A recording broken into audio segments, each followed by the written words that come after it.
이 시간 하나님께서 우리에게 주시는 말씀은 누가복음 19장 11절에서 27절까지 말씀입니다. 신약성경 128쪽에 있습니다. 누가복음 19장 11절에서 27절의 말씀입니다.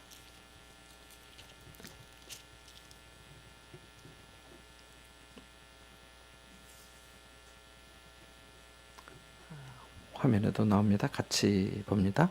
그들이 이 말씀을 듣고 있을 때에 비유를 더하여 말씀하시니 이는 자기가 예루살렘에 가까이 오셨고 그들은 하나님의 나라가 당장에 나타날 줄로 생각함이더라. 이르시되 어떤 귀인이 왕위를 받아가지고 오려고 먼 나라로 갈 때에 그 종 열을 불러 은화 열 문화를 주며 이르되 내가 돌아올 때까지 장사하라 하니라. 근데 그 백성이 그를 미워하여 사자를 뒤로 보내어 이르되 우리는 이 사람이 우리의 왕됨을 원하지 아니하나이다 하였더라. 귀인이 왕위를 받아가지고 돌아와서 은화를 준 종들이 각각 어떻게 장사하였는지를 알고자 하여 그들을 부르니 그 첫째가 나와 이르되 주인이여 당신의 한 문화로 열 문화를 남겼나이다. 주인이 이르되 잘하였다 착한 종이여 내가 지극히 작은 것에 충성하였으니 열 고을 권세를 차지하라 하고 또 둘째가 와서 이르되 주인이여 당신의 한 문화로 5 문화를 만들었나이다. 주인이 그에게도 이르되 너도 5 고을을 차지하라 하고 또 한 사람이 와서 이르되 주인이여 보소서 당신의 한 문화가 여기 있나이다. 내가 수건으로 쌓아 두었었나이다. 이는 당신이 엄한 사람인 것을 내가 무서워함이라. 당신은 두지 않은 것을 취하고 심지 않은 것을 거두나이다. 주인이 이르되 악한 종아 내가 네 말로 너를 심판하노니 너는 내가 두지 않은 것을 취하고 심지 않은 것을 거두는 엄한 사람인 줄로 알았느냐. 그러면 어찌하여 내 돈을 은행에 맡기지 아니하였느냐.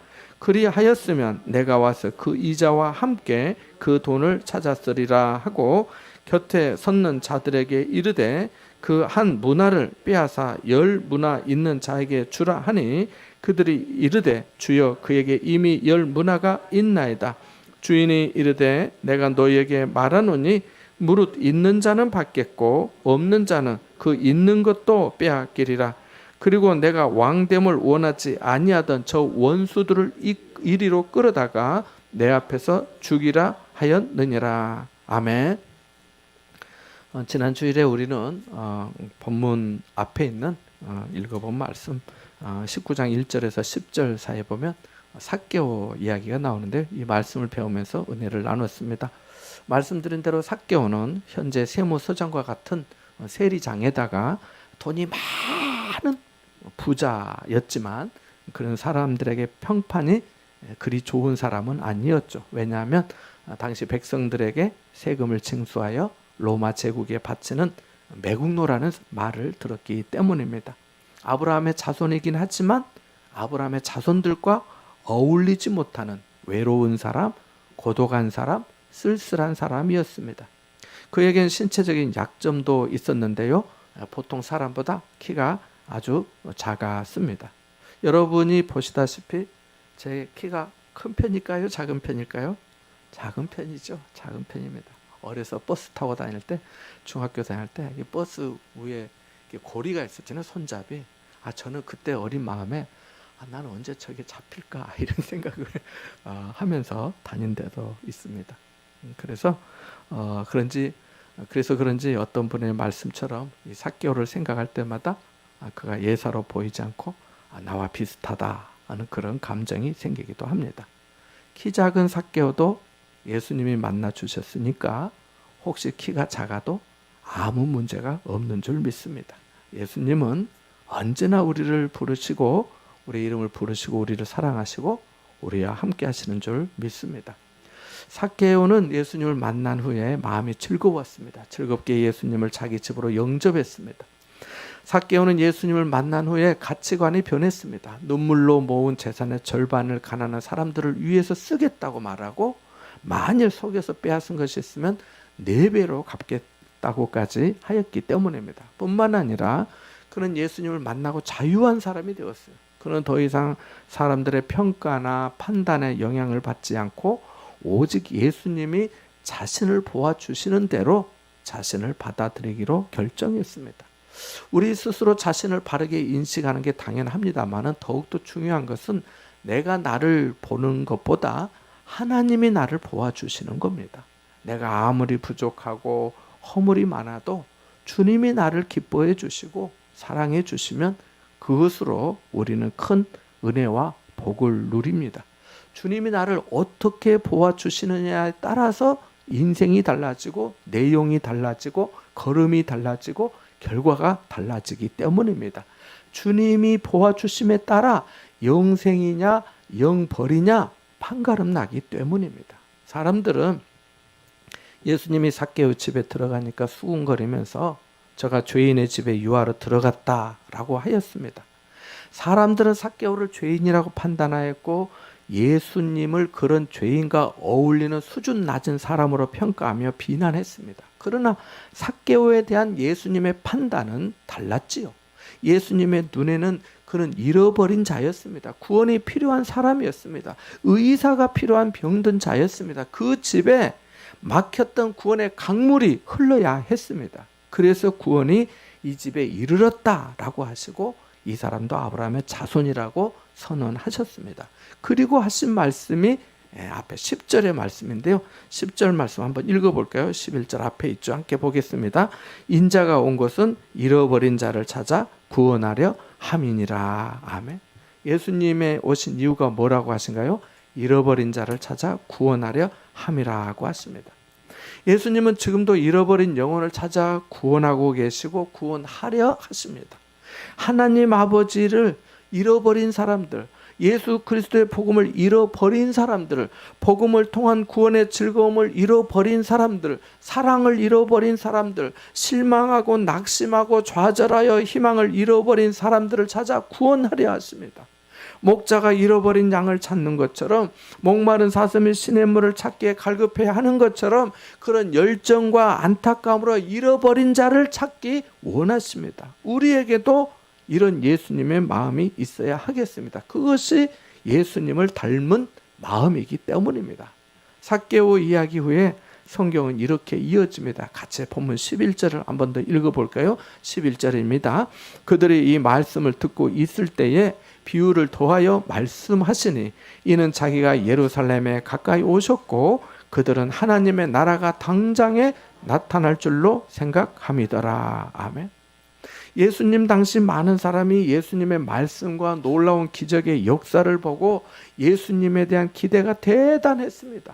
아마 우리도 그 시절에 살면서 오병이어의 기적을 경험하거나 내 가족 중에 한 사람이 귀신에 들렸다가 고침을 받았다거나 각양각색의 병에서 치유를 받았다면 예수님이 세상을 뒤집고 하나님의 나라를 세울 거라는 기대를 가졌으리라고 봅니다.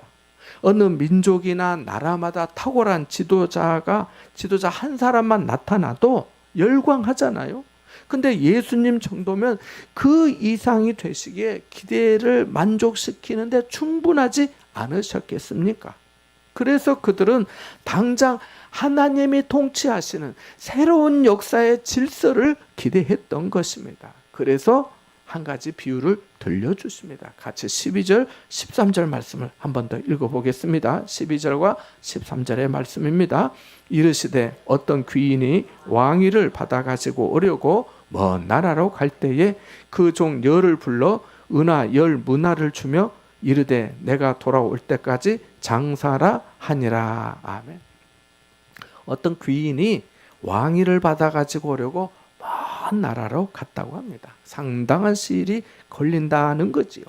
여기서 어떤 귀인은 예수님을 의미합니다. 이 귀인이 왕위를 받아가지고 오려고 먼 나라로 간다는 것은 예수님께서 죽으시고 부활하시고 승천하심으로 하늘에 계신 하나님 아버지께로 가신다는 뜻이기도 합니다. 다시 돌아오신다는 것은 예수님이 왕으로서 다시 오사 세상을 심판하실 것을 말씀합니다. 그래서 어디 성경에 보면은 예수님께서 말씀하시고 비유를 말씀해 주실 때는 깨닫지 못했다가 예수님께서 부활하시고 난 다음에 그때서야 그 말씀을 제자들이 깨달았더라 라고 하는 성경의 구절들도 있습니다. 그런데 이 귀인이 떠나기 전에 자신의 종 10명을 부릅니다. 그리고 그들에게 한 문화씩 나누어 줍니다. 한 문화는 1문화는 이 100데나리온인데요. 당시 노동자의 하루 품삯이 1데나리온이었으니까 이 한 문화는 노동자가 100일 동안 해야 모을 수 있는, 그러니까 석 달 열흘의 일당이다 생각하시면 되겠습니다. 석 달 열흘 일당이다 생각하시면 되겠습니다. 그래서 오늘날로 하면 그냥 하루에 10만 원씩 한다면은 석 달 열흘이면 뭐 한 1,000만 원 될까요? 이렇게 생각해 볼 수가 있겠습니다. 자, 주인은 10명의 종에게 각 한 문화씩을 주면서 당부한 한마디가 있습니다. 자, 왕위를 받아가지고 먼 나라로 가는데 가기 전에 다 한 문화씩 나눠주고 딱 한마디 했습니다. 내가 돌아올 때까지 장사라 그랬습니다. 내가 돌아올 때까지 장사라. 자, 그러면 여기서 그 종들은 누구를 말할까요? 예수님을 따르는 제자들, 곧 또 예수 믿고 구원받은 모든 성도를 말하지 않겠습니까? 자, 이후에 15절에 보면은 드디어 귀인이 왕위를 받아가지고 돌아옵니다. 그러면서 그러자 첫 번째 종이 와서 주인에게 말합니다. 16절 말씀 한번 읽어볼까요? 16절입니다. 그 첫째가 나와 이르되 주인이여 당신의 한 문화로 10문화를 남겼나이다. 아멘. 이에 또 주인이 대답합니다. 17절에 보니까 주인이 이르되 잘하였다 착한 종이여 네가 지극히 작은 것에 충성하였으니 10고을 권세를 차지하라. 아멘. 거기 17절에 밑줄을 그어 놓으시면 좋겠습니다. 주인이 이르되 잘하였다 착한 종이여 내가 작은 것에 충성하였으니 10고을 권세를 차지하라. 자, 이어서 두 번째 종이 와서 또 주인에게 말합니다. 18절 말씀도 한번 읽어볼까요? 같이 봅니다. 그 둘째가 와서 이르되 주인이여 당신의 한 문화로 5문화를 만들었나이다. 아멘. 주인은 이 보고를 받고 19절에 보니까 너도 5고를 차지하라 그렇게 말씀합니다. 그러니까 첫 번째 종은 장사를 해서 10배의 이윤을 남겼고 두 번째 종은 5배의 이윤을 남긴 것입니다. 그런데 또 한 사람이 와서 이렇게 말합니다. 20절 말씀인데요. 같이 한번 읽어보겠습니다. 같이 봅니다. 또 한 사람이 와서 이르되 주인이여 보소서 당신의 한 문화가 여기 있나이다. 내가 주인으로 쌓아두었었나이다.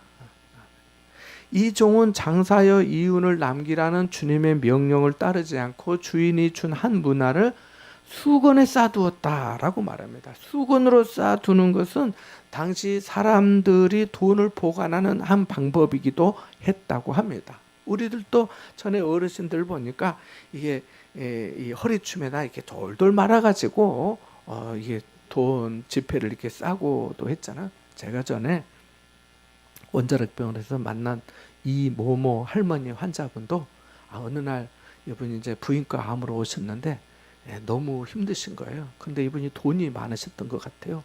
그래가지고 저는 이제 병원에 뭐 직원도 아니고 의사도 아닌데 이렇게 쭉 전도하면서 도니까 목사님 하면서 자기가 돈은 얼마든지 있으니까 내 병 좀 고쳐달라고 저보고 하시는 거예요. 그래서 제가 뭐 고치는 사람이 아니잖아요. 그러면서 나 돈 있다고 하면서 이게 잠깐 뭐 좀 민망스럽게 아무튼 허리춤에서 이 둘둘 말아가지고 자식들한테도 안 보여준다면서 통장을 보여주시더라고. 현금 1,800만 원. 이게 반여동 농협 거기 통장이더라고. 그런 생각이 나는데, 그러니까 이 한 문화도 가진 사람이 그냥 수건에다 쌓아두어서 그냥 가져온 거죠. 자, 여러분, 주인은 어째서 각각의 사람에게 한 문화씩 주었을까요? 다 줄 때는 똑같이 줬잖아요. 그죠? 이것은 주님이 우리에게 맡기신 복음과 우리가 받은 구원의 은혜가 동일하고 차별이 없음을 의미합니다. 그러면 우리가 전하는 복음이 무엇일까요? 하나님의 아들 예수 그리스도가 내 모든 죄를 담당하사 십자가에 달려 죽으시고 부활하셨다는 사실입니다. 그러므로 누구든지 예수를 믿고 영접하면 모든 죄를 사함받고 영생을 얻습니다. 이것이 복음입니다. 다른 복음은 없습니다. 구원 얻을 만한 다른 이름을 하나님께서 우리에게 주신 일이 없기 때문입니다. 그런데 만일 우리가 다른 행함으로 구원을 받는다고 말한다면 그것은 복음이 아니지요. 그뿐만 아니라 우리가 받은 구원의 은혜도 누구에게나 동일합니다. 아브라함이 구원받은 것이나 바울이 구원받은 것이나 오른편 강도가 구원을 받은 것이나 오늘 저와 여러분이 구원을 받은 것이나 구원의 은혜는 똑같습니다. 차별이 없습니다.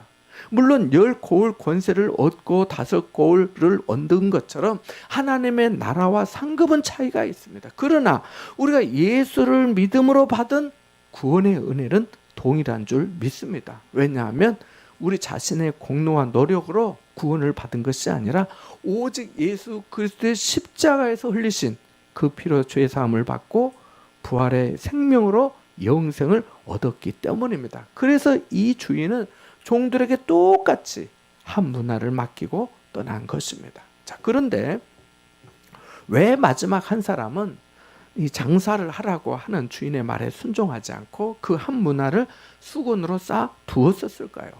여러 가지 생각해 볼 수 있겠지만 첫 번째로는 주인에 대한 오해 때문입니다. 주인에 대한 뭐 때문이라고요?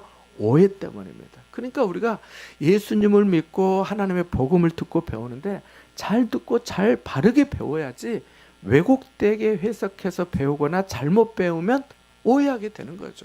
아니, 내가 믿는 하나님 아버지를 나의 하나님 아버지로 받아들이고 고백하고 이해를 해야지 남의 하나님 아버지로 이해하고 고백하면 오해한 거잖아요. 그러면 안 되잖아요. 자, 이 종은 주인에게 자신이 왜 한 문화를 수건에 쌓아두었는지를 설명을 하는데요. 21절에 말씀합니다. 같이 읽으면서 그 종의 말을 한번 들어보겠습니다. 같이 읽어봅니다. 시작. 이는 당신이 엄한 사람인 것을 내가 무서워함이라. 당신은 두지 않은 것을 취하고 심지 않은 것을 거두나이다.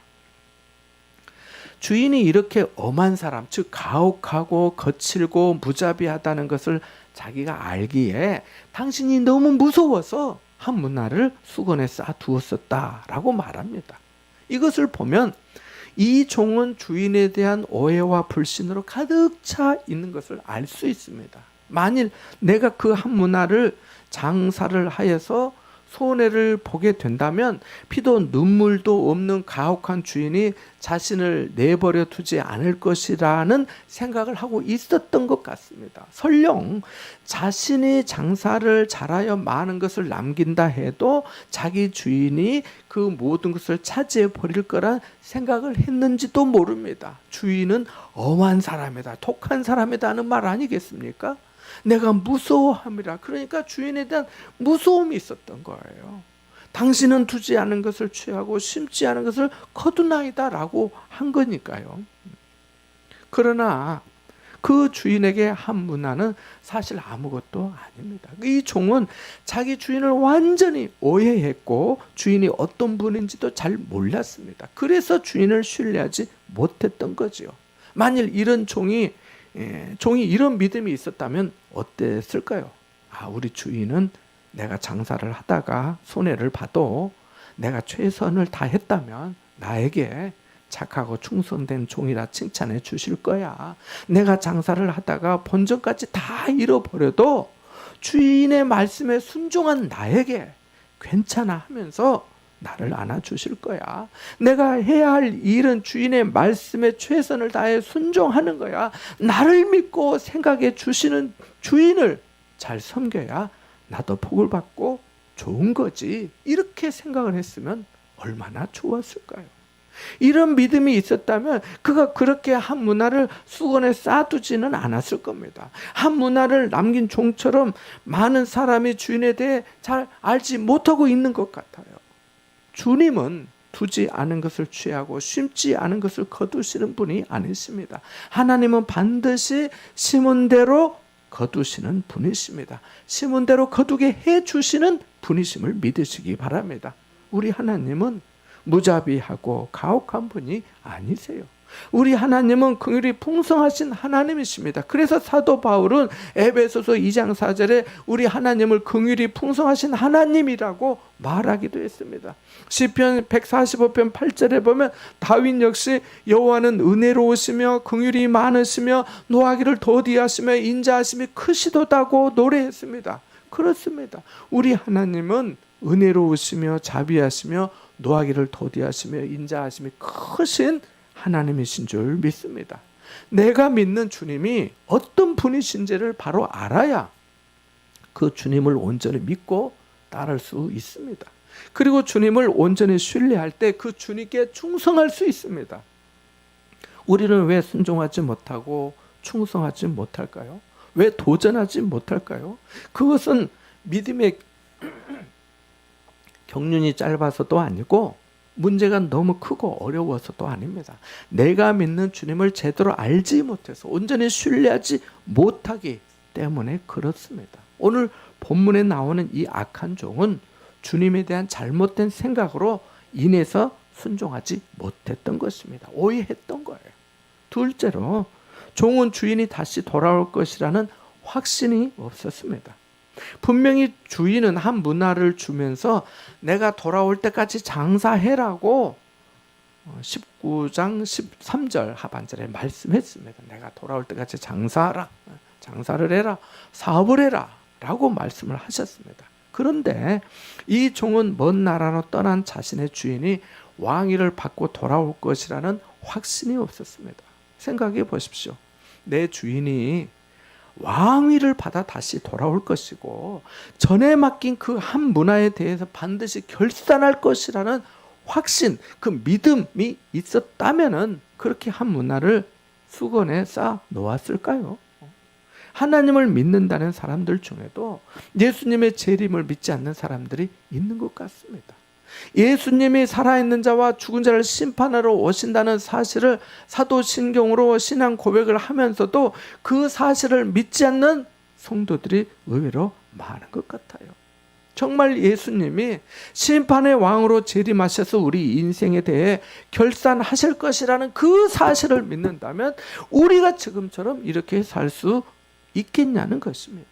재림을 믿는 자는 종말론적 신앙을 가지고 살아갈 수밖에 없습니다. 종말론적인 신앙이라는 것은 내가 지금 말하고 행동하는 것을 그날의 주님이 어떻게 평가하실지를 의식하며 사는 것을 말합니다.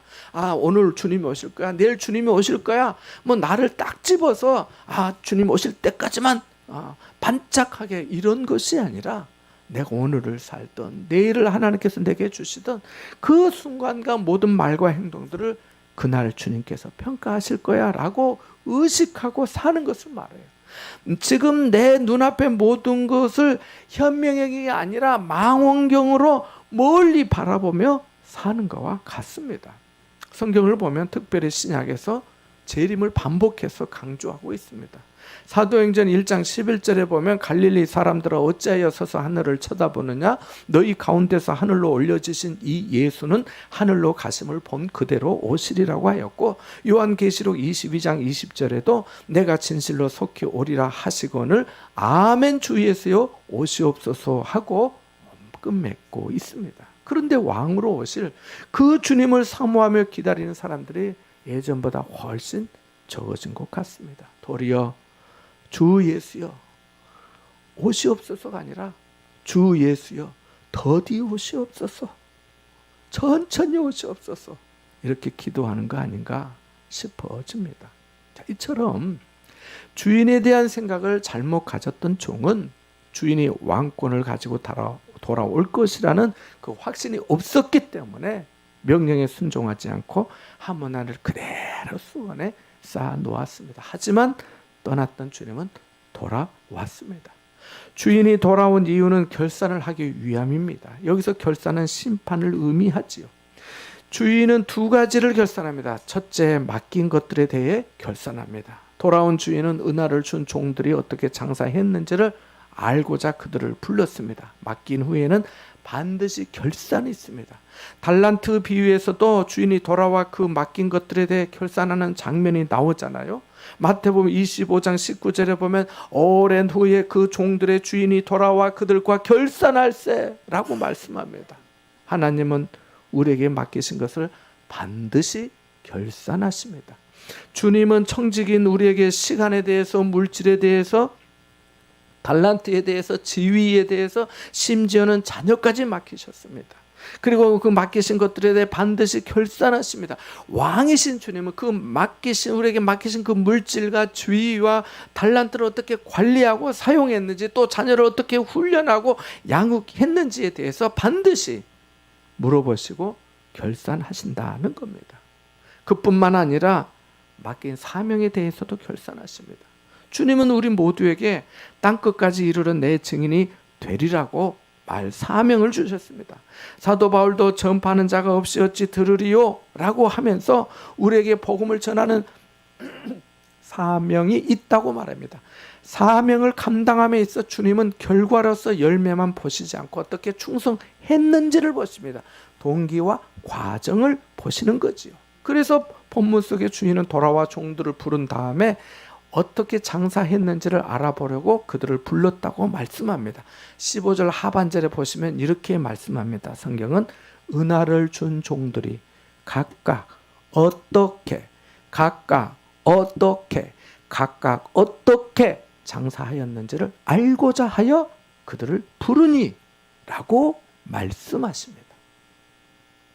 남미나 아프리카 같은 곳에서는 복음을 한번 전하면 수백 수천 명이 예수님을 믿고 영접하기도 합니다. 그러나 무슬림 지역에서는 평생 복음을 위해 살아도 한 사람의 결신자도 얻지 못할 때가 있다고 합니다. 그렇다면 주님은 그 사람을 악하고 게으른 종이라고 책망하실까요? 아니지요. 주님의 관심은 숫자가 아니지요. 주님의 관심은 충성이지요. 내가 얼마나 잃어버린 자들을 마음에 품었는지, 그들을 주님께 인도하기 위해 어떻게 헌신하고 충성했는지를 보시지요. 돌아온 주인은 한 문화로 열 문화를 남긴 종에게 잘하였다, 착한 종이여 라고 칭찬을 합니다. 그러나 한 문화를 그대로 수건에 쌓아두었다가 가지고 온 종에게는 악한 종이라고 책망합니다. 우리는 사람을 죽이고 폭행하고 도적질하고 음주운전으로 사고를 낸 뒤에 뺑소니하는 사람들을 악하다고 말합니다. 그러나 오늘 말씀을 보면 주님은 사명에 충실하지 않는 사람을 악한 자라고 말씀하십니다. 게으른 자를 악한 자라고 말씀하세요.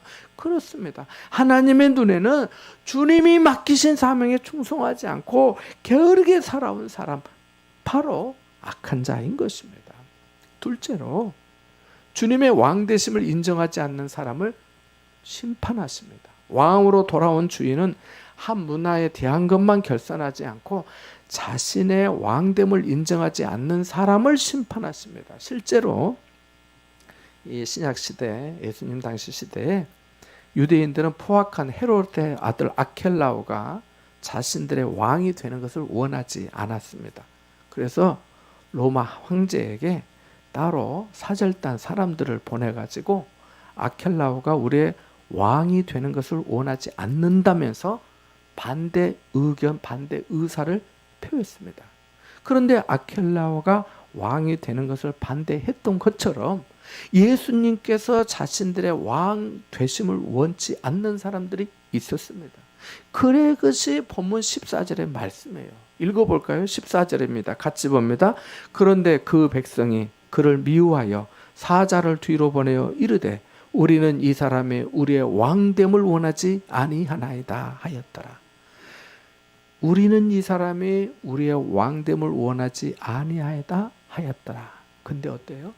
놀랍게도 역설적이게 십자가 예수님이 달리실 때 그 위에 패가 붙었잖아요. 유대인의 왕이라. 사람들은 예수님이 우리의 왕됨을 원하지 않는다 했어요. 그러나 예수님이 십자가에 달리실 때 그 위에 유대인의 왕이라 붙여졌잖아요. 주인은 자신이 왕이 되는 것을 원하지 않던 사람들을 가리켜 원수들이라고 합니다. 그래서 이렇게 명령합니다. 27절 말씀 같이 읽어볼까요? 같이 봅니다. 그리고 내가 왕됨을 원하지 아니하던 저 원수들을 이리로 끌어다가 내 앞에서 죽이라 하였느니라. 아멘. 자, 그렇다면 예수님의 왕되심을 원하지 않는 사람들은 누구일까요? 바로 예수 그리스도를 믿지 않는 사람들이라 할 수 있습니다. 우리에게 예수 그리스도는 왕이십니다. 그러나 예수님을 믿지 않는 사람들은 하나님과 원수된 관계에 있기 때문에 예수님을 자신의 왕이라고 부를 수도 없고 고백할 수 없습니다. 로마서 5장 10절에 보면 곧 우리가 원수 되었을 때에 그의 아들의 죽으심으로 말미암아 하나님과 화목하게 되었은즉이라고 말씀합니다. 그러므로 예수님을 믿음으로 죄 사함을 받지 못하면 그 사람은 하나님과 원수된 관계로 남고, 하나님과 원수된 자는 그 누구도 하나님의 심판을 피할 수 없습니다. 다시 오실 주님은 그 인생을 결산하는 날에 주님이 맡기신 것들을 결산하시고 예수님의 왕 되심을 인정하지 않는 자들을 심판하실 것입니다. 귀인은 자기 종들에게 각각 한 문화씩 나눠주고 떠나면서 이렇게 말했습니다. 내가 돌아올 때까지 장사하라. 그렇다면 이 말씀은 실제로 돈을 가지고 가서 장사해서 이윤을 남기라는 말씀일까요? 아니지요. 문맥적으로 보면은 잃어버린 자를 찾아 구원받게 하라는 뜻입니다. 23절 말씀에 보면 귀인은 악한 종에게 어찌하여 내 돈을 은행에 맡기지 아니하였느냐, 그리하였으면 내가 와서 그 이자와 함께 그 돈을 찾았으리라고 말합니다. 무슨 뜻인가요? 최소한의 노력이라도 해야 한다는 것입니다. 장사를 못할 것 같으면, 사업을 못할 것 같으면 은행에 맡겨 이자라도 얻을 수 있지 않겠느냐. 그 정도도 모르거나 안 하면 안 된다는 겁니다. 문화의 비유는 예수님이 삭개오의 집에서 하신 말씀입니다. 그렇잖아요. 이 말씀을 하실 때에 그들이 하나님의 나라 당장에 이루어질 것으로 생각하니까 이 말씀을 비유로 하여 이르시되 그랬잖아요. 그러니까 예수님은 삭개오를 만나 오늘 구원의 이 집이 이르렀다고 하시면서 인자에 온 것은 잃어버린 자를 찾아 구원하려 함이니라고 하셨습니다. 예수님의 관심은 언제나 잃어버린 자에게 있으셨습니다. 잃어버린 자는 바로 하나님의 품을 떠난 자입니다. 하나님과 상관없이 자기 자신이 인생의 주인 되어 살아가는 자입니다. 죄와 죽음의 문제를 해결받지 못하여 불타는 지옥을 향하여 달려가는 사람입니다. 이 잃어버린 자, 하나님의 품을 떠나 있는 자들에게 십자가에 피 묻은 복음을 전하라는 말씀이 오늘 본문의 비유에 담겨 있습니다. 그러니까 하나님이 주신 그 한 문화로 장사를 하라는 말은 하나님의 나라와 복음을 위하여 충성되게 사는 것을 뜻합니다. 이것은 잃어버린 영혼을 구원하는 일이고 선교적인 삶을 사는 것을 말합니다. 그러므로 우리는 주님이 내게 맡기신 한 문화인 복음을 가지고 나아가서 열심히 장사를 해야 합니다. 물론 어떤 사람은 한 문화로 10문화를 남길 수도 있습니다. 또 어떤 사람은 한 문화로 5문화를 남길 수도 있습니다. 그러나 어떤 사람은 열심히 최선을 다해 장사했지만 한 문화만을 가진 사람도 있을 수 있습니다. 그렇다면 주님은 그 사람을 악하고 게으른 종이라고 책망하실까요? 아니지요. 그렇지 않습니다. 주님은 여전히 충성된 종이라 말씀하실 겁니다. 그날에 우리가 최소한의 노력이라도 했는지 안 했는지를 보실 겁니다. 우리는 똑같이 한 문화의 복음을 받은 사람들입니다. 그러므로 악한 종처럼 하나님이 내게 주신 한 문화를 수건에 쌓아두지 말아야 합니다. 한 문화를 하찮게 여기면 안 됩니다. 하나님이 여러분 각자에게 주신 그 시간과 물질과 그 지위와 달란트를 잃어버린 영혼을 구원하는 일에 사용해야 합니다. 기회를 선용해야 합니다. 이보다 더 가치 있고 의미 있는 일이 있겠습니까? 어떤 행위가, 어떤 작업이, 신경 쓰는 어떤 것이 이보다 더 귀한 일이 될 수 있겠습니까? 이것이 바로 주님이 주신 한 문화로 장사를 하는 것입니다. 세계적인 명성 있는 골프 대회 PGA 랭킹 1위인 스코티 세플러라고 하는 사람이 우승한 다음에 이렇게 말했습니다. 우리가 저도 골프를 잘 모르지만은 우리가 골프와 친하지 않아서 그렇지 작년 2024년 그리고 2025년 지금 다 아직 해가 안 갔는데요. 올해 세계에서 가장 잘 나가는 선수가 이 스코티 세플러입니다. 검색하면 나와요. 대회마다 이 사람이 거의 우승하고 있거든요. 엄청난 대단한 사람이죠. 우승하면 상금이 어마어마하대요. 그러니까 엄청난 부자지요. 그죠? 자, 그런데 그가 이렇게 말했습니다. 세계에서 골프를 제일 잘하는 현재. 그 말이에요. 그 사람 말이에요. 내가 골프를 치는 이유는 오로지 하나님께 영광을 돌리기 위해서다. 내 정체성은 골프 스코어가 아니다. 내가 이기든 지든 변함없이 나를 사랑하시는 예수님이 계시기에 내가 하는 모든 것은 하나님께 영광을 돌리는 것이다. 그것이 내가 여기 있는 이유이며 이 위치에 있는 이유다. 와, 멋지잖아요. 우리가 인생의 끄트머리에 섰을 때 우리가 무엇을 생각할 수 있을까요? 주님을 만날 시간이 얼마 안 남았을 때, 스스로 결산을 자기 혼자 해보게 될 때, 우리는 주님 앞에 무슨 말을 할 수 있을까요? 후회와 아쉬움의 말을 남길까요? 아니면 주님, 제가 잘한 것 하나도 없지만 주님의 말씀에 순종하기 위해 최선을 다했어요. 아시지요? 그동안 저를 사랑해 주시고 동행해 주셔서 감사해요. 주님만이 나의 사랑이며 나의 소망이며 나의 전부입니다. 이렇게 고백할 수 있다면 얼마나 아름다울까요? 이와 같은 고백으로 주님을 만나는 저와 여러분 될 수 있기를 주님의 이름으로 축원합니다. 잠시 말씀을 생각하며 기도하겠습니다.